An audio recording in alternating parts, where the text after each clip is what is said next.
you know that you are going to get in trouble with your mother. No, you are. Because you cannot take that toy to bed. It's time for bed. I'm telling my son, Robbie, that it's time for bed, but he wants to stay up and play with his new spaceship. It's a crafty little thing, don't you think? You have 3 thrusters right here. They're like ion plasma thrusters, I think. This is kind of variable, so it can take you up and down. This right here is like a squeegee, a cosmic squeegee that basically collects solar particles, star particles, plasma particles, any kind of particles that are in interstellar space. And as you might suspect, this is the command module. This can go up and down. Whoops. And yeah, that's pretty much it. I mean, these kind of extend if necessary, although I haven't quite figured out why. But you are going to go to bed. There's no more playing. You can't charm me. It's a very charming little boy. He's 5. His name is Robbie Benet, and he's got the most adorable, adorbs blue eyes and blonde hair. And I'm a little hesitant to say that because I know that it's racist to have blonde hair and blue eyes. But I had blonde hair and blue eyes when I was a kid, and it's no accident that you have blonde hair and blue eyes, even if it's racist. Having a kid is racist. Making this video is racist. Oh well. Another special thing about my child, Robbie, is that he is a tolku. Now, for those of you who do not know, a tolku is essentially a reincarnated lama in the Tibetan Buddhist tradition. And I had some Tibetan lamas knocking on my door, I don't know, maybe like 3 years ago? 3 years? Yeah, when he was like 2 or 3, I don't remember exactly, but they came into the living room and they put out these kind of artifacts and little candles. And what else did they do? Vajras, which are like the Tibetan thunder, lightning, diamond things. I don't know exactly what they are. Bells, little sand mandalas, and all these things, and established essentially that he was a tolku. He had to identify various belongings from the previous incarnation. Some other lama, I don't know. I don't keep up with these things. I just know that he's special. You're special. Do you want to say hello to the camera? Come here. No. Jeez. He's a little disappointed because the command module of his starship actually fell off. So that means that this starship now is without a command module, which means that essentially it's going to be flying through space aimlessly. Huh. Kind of like human beings. Now, you and I know that this is really just a tripod. It's specifically a tripod for painting. I picked it up at a thrift store, and I thought that it would make an amazing spaceship for my son, because he has a very, very, very vivid imagination. Now, he is a tolku. He's a little racist too. He can't help himself. He's got blonde hair and blue eyes, and he has a very vivid imagination. Now think about that. Aside from the racist part, he's very spiritually advanced, and he has a vivid imagination, so he might do a lot of good for the world. You can go to bed. Oh, you're not going to play with the spaceship anymore. Well, it's broken. Yeah, I know, the head fell off. So it's... No, I'll fix it tomorrow. No, you go to bed. I will read you a story later. I'm talking right now. Just go ahead. Tuck yourself in. Get out your favorite storyteller book and I'll read it to you in just a little bit. Okay. Go give your mother a kiss. Good night. Okay. What? I think about this for my son. What is it that he could do in this world that might be of benefit to this world? It's a little bit of a loaded question because I already know how fucked up this world is and he has no clue. He doesn't know, for example, how significant it is that he's a Tulku with a vivid imagination. He could be captured with that spaceship flying through interstellar space for hours on end, and he could totally imagine all the crew members and the interior of the spaceship and all the mechanics necessary for it to fly through space and all that. But how are we going to put him to good use? It's a very utilitarian question, right? As if you were a gadget, and if I can think of the proper usage of that gadget, I can make instrumental use of my child to solve the problems of the world according to my ideas about how bad the world is. And then I have an ideology that I go and I kind of plug into things and I say, oh, the world is bad according to this ideology, and therefore I need to have these perspectives and do these things to make the world better. Like, for example, if I were a Trump supporter, which I'm not, I don't support any president, period, I would go to the inauguration, and that would be a way of fulfilling the pregnant possibilities of my ideology. And I would go and I would support Trump, and I would hang out with other Trump supporters, make the world a better place by just standing with thousands of people and worshiping a figurehead of state. Oh well. Never said the ideology approach was perfect. Lately, someone has asked me if I wanted to be a part of a movement. A movement to make the world a better place, according to an ideology. I talked to my little Tulku son about it, because he is precocious. When he's not playing with his spaceships, he sits around and he contemplates everything. World, reality, ideas, the universe. And I talked to him about movements. And he's like, well, yeah, Dad, I mean, everybody's part of a movement. Everybody's a movement. And you have all these movements that are counteracting all these other movements. And really, what's it all about? And I'm thinking, yeah, the kid's pretty sharp. Probably is a Tulku. The way I was seeing it during our conversation is that if I'm going to be part of a movement, it's just going to be a movement of one, which is me.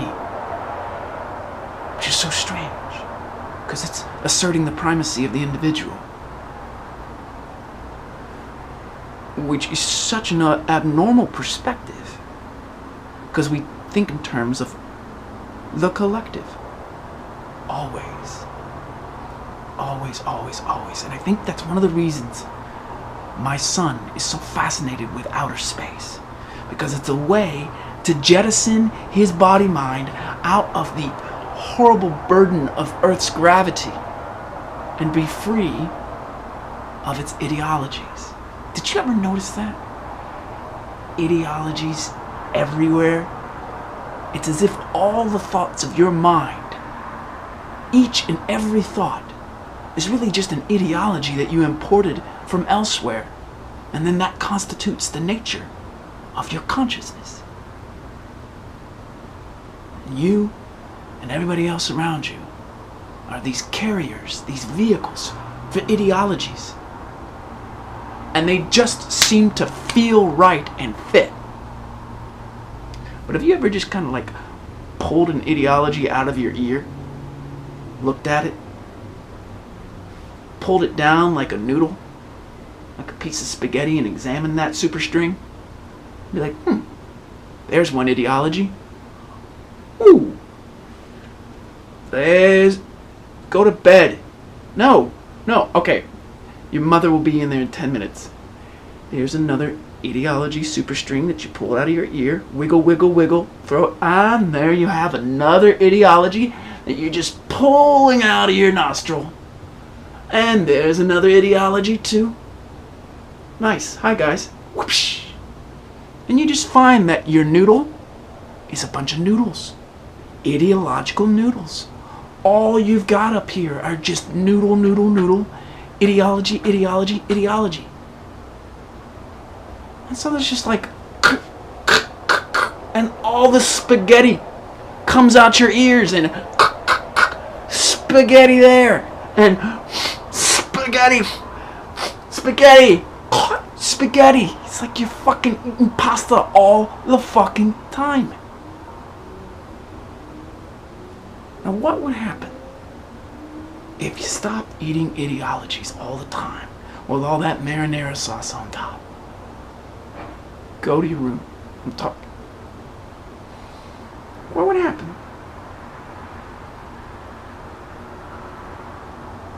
Have you ever considered what it would be like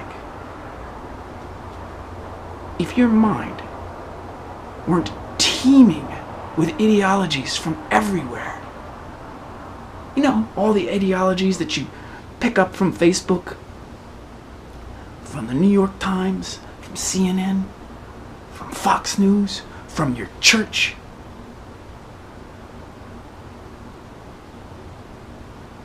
From entertainment. Have you ever considered that if you were free of ideologies altogether, that you might not recognize yourself at all? What is an ideology?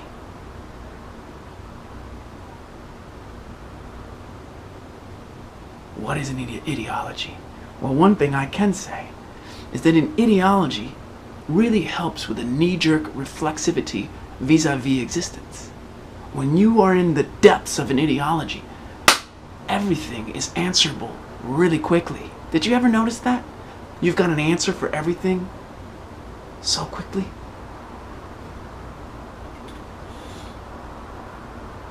For example, what would you do with a spaceship going through the cosmos without a command center at the front? No brain for the ship. I bet you've got an answer really quickly, right? You know so quickly what you would do with this spaceship as it's going through space without a command module, without a captain, right? Without a hard drive calling the shots for the entire ship. You just know the answer to that question, don't you? You came up with an answer really quickly. It reminds me of when I waited tables for a decade, and there would be nights when no one would come into the restaurant, and the waiters would be sitting at the back of the restaurant, and they'd be like this,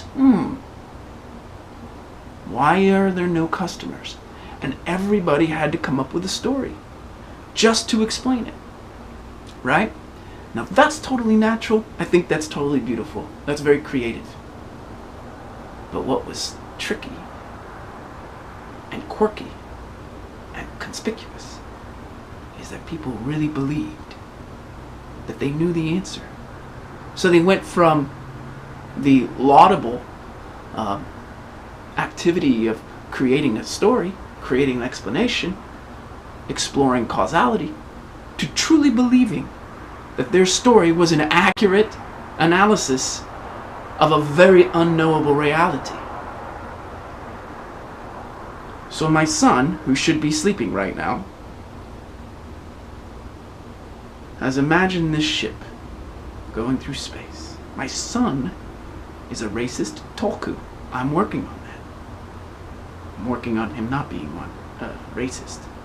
He's got blonde hair, blue eyes. What can he do? His imagination is so vivid that I think he's going to give this spaceship a chance. Right? Not necessarily to call its own shots, because how could this spaceship call its own shots? It lacks a command center.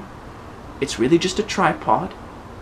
And it's not in outer space. So it's not really a spaceship. But the conundrum remains. It lacks a significant locus of intelligence. And it's flying through space like this. Go to sleep. Yeah, I know, you heard your name. I'm talking about you. It's okay. Excuse me.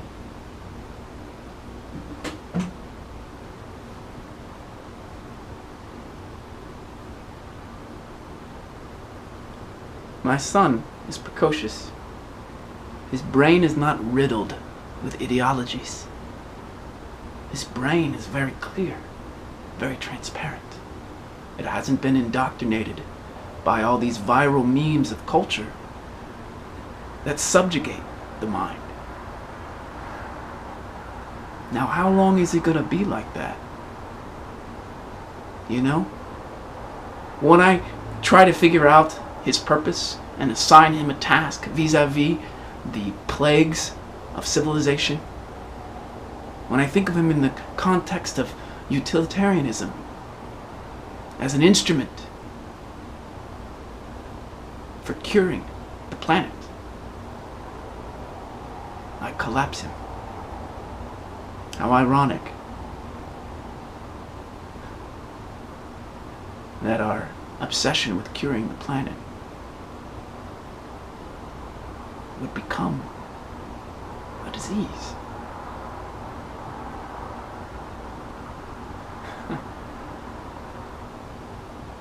I need to do better for my 5-year-old son.